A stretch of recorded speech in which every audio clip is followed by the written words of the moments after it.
ఈ వీడియోలో మనం భగవద్గీత అధ్యాయము 2 శ్లోకము 39ను పరిశీలిద్దాం.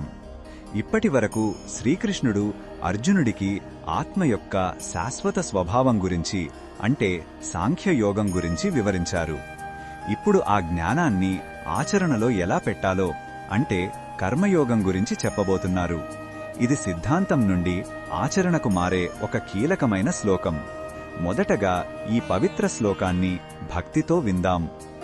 ఏషా తే భిహితా సాంఖ్యే బుద్ధిర్యోగే త్విమాం శృణు బుద్ధ్యా యుక్తో యయా పార్థ కర్మబంధం ప్రహాస్యసి.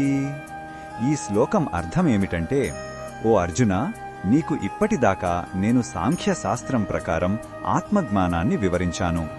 ఇప్పుడు నిష్కామ కర్మయోగం అనే బుద్ధియోగం గురించి విను. ఈ బుద్ధితో అంటే ఈ జ్ఞానంతో కనుక నువ్వు పనిచేస్తే కర్మ బంధాల నుండి పూర్తిగా విముక్తి పొందుతావని కృష్ణుడు భరోసా ఇస్తున్నాడు. ఇక్కడ సాంఖ్యయోగం అంటే జ్ఞాన మార్గం, కర్మయోగం అంటే ఆ జ్ఞానాన్ని మనసులో ఉంచుకుని ఫలాపేక్ష లేకుండా పనులు చేయడం.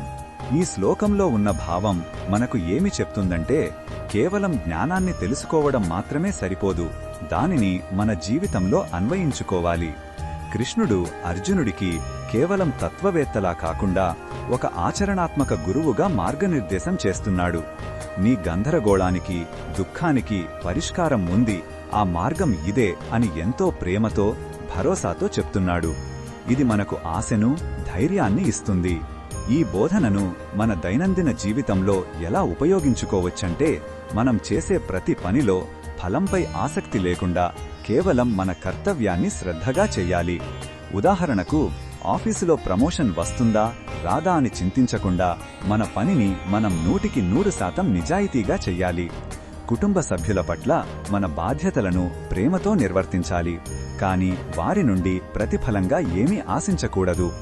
ఈ విధమైన బుద్ధితో పనిచేయడమే కర్మబంధాల నుండి బయటపడే మార్గం.